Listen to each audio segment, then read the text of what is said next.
Now we're going to do lesson 290. My present happiness is all I see. Once we let go of the past, then right now, happiness is all that we can possibly see. Paragraph 1. Unless I look upon what is not there, my present happiness is all I see. So if what you see is not activating happiness inside, you've got projection going on. Either you are seeing clearly, which is love from your heart, from your third eye. You activate that Christ consciousness. You're seeing through the eyes of Christ, which is seen through the eyes of love. Either you're seeing through the eyes of love and you see clearly, everything will be the opportunity for you to see. It's either love or a call for love. Or you are projecting.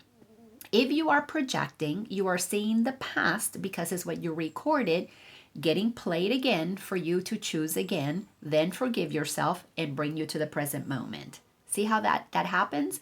We see clearly when we see with God. We block our vision when we see with the ego. You don't want to have a blocked vision. Notice what you're thinking about, which is recorded in your mind from the past and got projected out. That's why all events are helpful.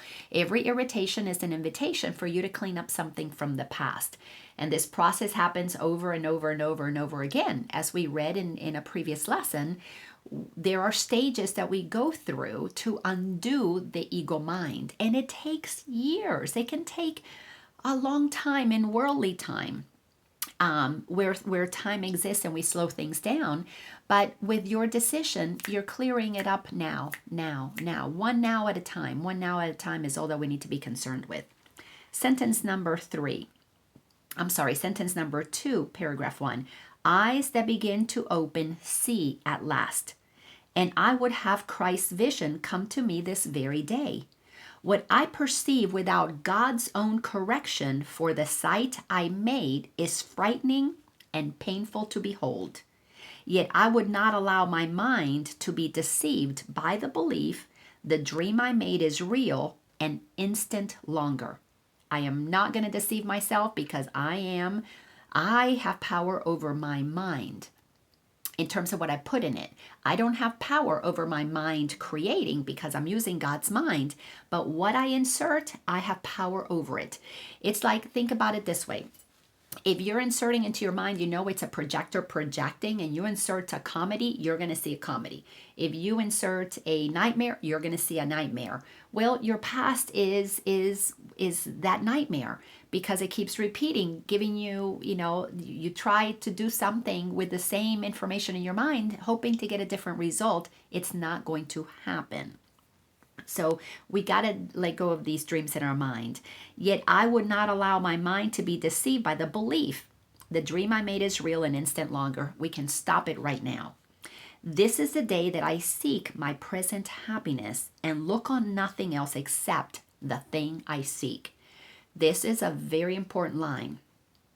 This is the day that I seek my present happiness. So I am going to zero in on looking for love out there. Because if I look for what is lovely, my projector turns off. If I turn on the light, darkness goes away. If I turn on love, the past goes away. They both cannot exist at the same moment. You cannot have a dark room and the light on at the same time. If you turn on the light, if you turn on happiness, the darkness goes away, so does the past. So it says again, this is the day I seek my present happiness and look on nothing else except the thing that I seek. Turn on the light. If you don't turn on the light, don't complain that you're in the dark. If you don't look for love, don't then complain that you are experiencing fear. Because it is by your election. You have to choose it. That's why these lessons are so powerful. The past can be over if you choose right now that the present is the happiness, is all that you want to see. That's how powerful we are. The power of decision is ours. Paragraph 2. With this resolve, I come to you and ask your strength to hold me up today while I but seek to do your will. You cannot fail to hear me, Father. What I ask have you already given me, and I am sure that I will see my happiness today. So all we're doing is saying, God, you already gave me happiness. Today, I'm not going to block it with fears. Today, I'm going to zero in on happiness so that I can have that experience that you already said was my birthright, but I've been denying it because I've been thinking with my old thoughts. So today I'm going to put the old thoughts aside, and really I don't put the old thoughts aside as much as I put my attention on what you created. I align with happiness that is out there. Let me look for the good out there, and then automatically my thoughts, my ego thoughts, have to move out of the way, because my attention, my focus is what directs which filing cabinet I'm going to. Am I going into the filing cabinet of information of the ego, or am I going into the filing cabinet of information of my soul? Which thought system I use is determined by my choice and my attention and my focus.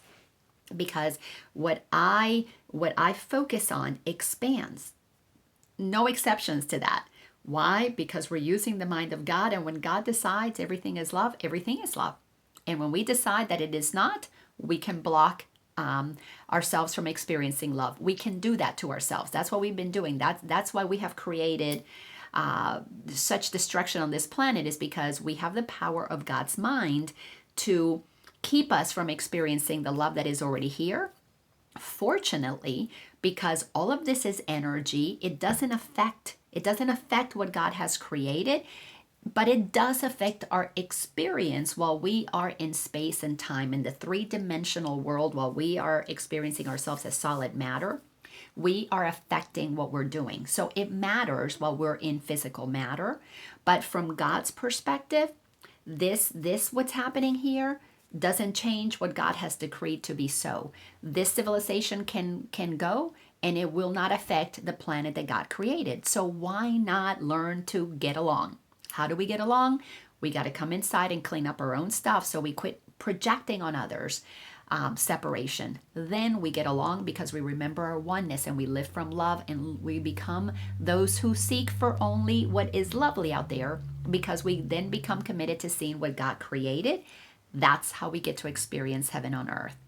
Thanks a bunch, and I'll see you in the next lesson.